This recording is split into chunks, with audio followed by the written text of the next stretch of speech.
నమస్తే, జై శ్రీరామ్.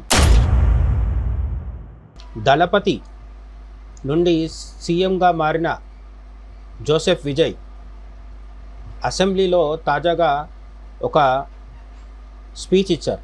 ఇప్పుడు అది వార్తల్లో నిలిచింది. ఒక సినీ నటుడిగా లక్షలాది మంది అభిమానులను సంపాదించుకున్న విజయ్ తమిళిగా వెట్రి కజగం టీవీకే ద్వారా 2026 ఎన్నికల్లో గెలిచి సీఎం కావడం వెనుక ఉన్న ఫ్యాన్ పవర్ను తక్కువ అంచనా వేయలేం. భార్య సంగీతతో విడాకులు, నటి త్రిషతో ఆయన పేరు వినిపించడం వంటి అంశాలు ఆయన వ్యక్తిగత జీవితంపై ప్రశ్నలు లేవనెత్తుతున్నాయి. ఇవి ఒక ప్రజాప్రతినిధిగా ఆయన ఇమేజ్పై ప్రభావం చూపే అవకాశం ఉంది. త్రిష ఆయనను అన్ఫాలో చేయడం, ఇన్స్టాగ్రామ్లో అన్ఫాలో చేయడం, పుట్టినరోజున విజయ్ పుట్టినరోజున విష్ కూడా చేయకపోవడం ఇప్పుడు కేవలం సోషల్ మీడియాలో చర్చగా మాత్రం కాకుండా మెయిన్ స్ట్రీమ్ మీడియాలో అలాగే గ్రౌండ్ లెవెల్లో జనాలు కూడా దీని గురించి మాట్లాడుకుంటున్నారు. అయితే ఇవి ప్రజల్లో ఆసక్తిని రేకెత్తిస్తున్నాయి. కానీ సీఎం విజయ్ ప్రభుత్వం పైన నేరుగా ప్రభావం చూపించే అంశం అయితే కాదు.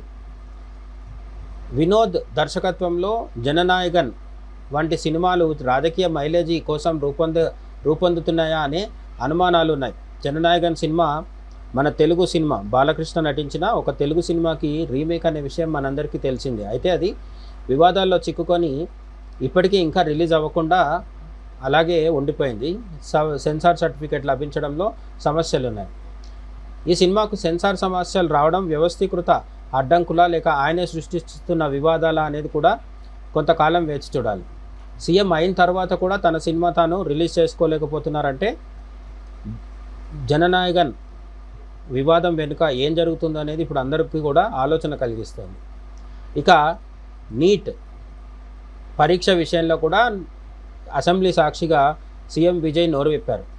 నీట్ వ్యతిరేకత అనేది తమిళనాడులోని దశాబ్దాల రాజకీయ ట్రెండ్. అయితే వైద్య విద్యలో ప్రమాణాలను తగ్గించే ప్రమాదం ఉందనే వాదనను విజయ్ పట్టించుకుంటున్నారా అనేది పెద్ద ప్రశ్న. 3 భాషల ఫార్ములాను వ్యతిరేకించడం ద్వారా కేంద్రంతో విభేదించే దిశగా ఆయన అడుగులు పడుతున్నాయి. జాతీయ సమగ్రత దృష్ట్యా ఇది చర్చనీయాంశం. నటుల పార్టీ అనే విమర్శలకు గట్టిగా కౌంటర్ ఇస్తూ తనది ప్రజా మద్దతు ఉన్న పార్టీ అని సీఎం విజయ్ చెప్పుకోవడం ఆయన రాజకీయ పరిణతిగా కొందరు భావిస్తున్నారు.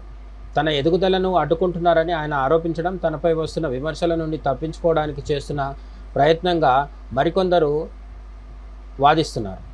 41 మంది చనిపోయిన కరూర్ తొక్కిసలాట విషయంలో ఆయన తన పార్టీకి అంటకుండా జాగ్రత్త పడడం, ప్రతిపక్షాలపై నెపం నెట్టడం రాజకీయాల్లో సాధారణమే అయినా బాధ్యతారాహిత్యంగా కొంతమంది దీన్ని అభివర్ణిస్తున్నారు.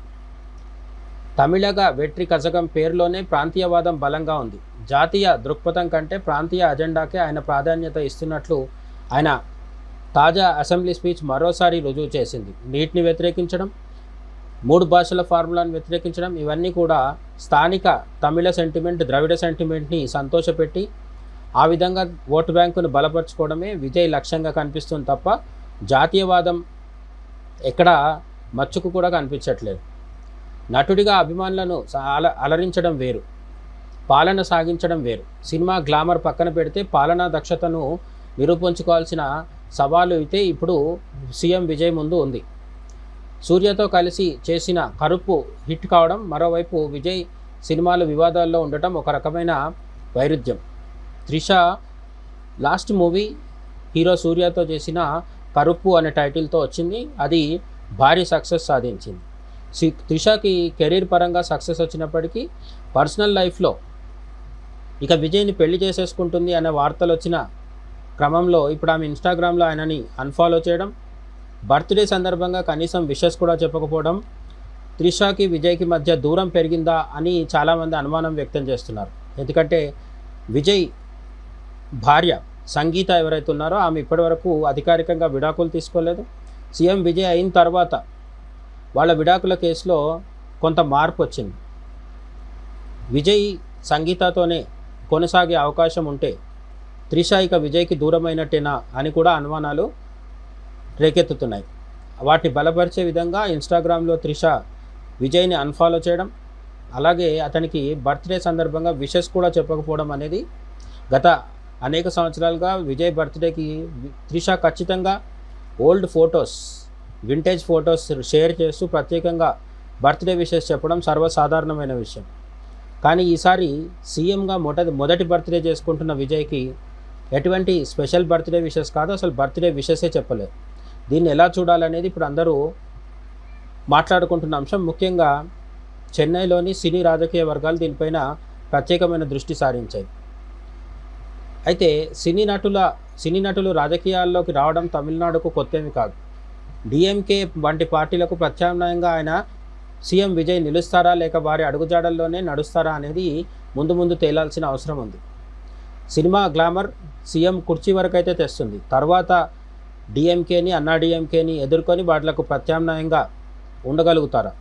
అలాగే కొత్త వేదికని ప్రారంభించిన అన్నామలై వంటి వాళ్ళ ప్రచార హోరుని, దూకుడుని కూడా సీఎం విజయ్ తట్టుకొని దీర్ఘకాలంలో నిలుస్తారా, లాంగ్ రన్లో తనను తాను ప్రూవ్ చేసుకుంటారా అనేది వేచి చూడాలి.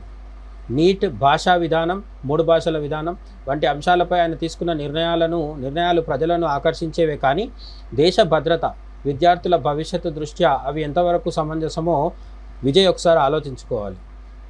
విజయ్ ఇప్పుడు గ్లామర్ ప్రపంచం నుండి వాస్తవ ప్రపంచంలోకి, రీల్ నుంచి రియల్లోకి వచ్చేశారు. ఆయన గతం కంటే ఇకపై ఆయన తీసుకునే నిర్ణయాలే ఆయన రాజకీయ భవిష్యత్తును మున్ముందు నిర్ణయిస్తాయి.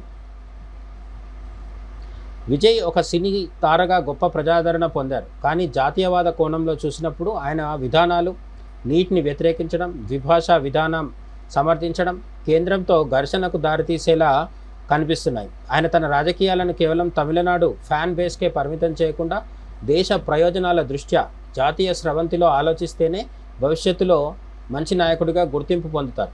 వ్యక్తిగత వివాదాలను పక్కన పెట్టి పాలనపై దృష్టి పెట్టడం ఆయనకు ఇప్పుడు అత్యవసరం. చూడాలి మరి.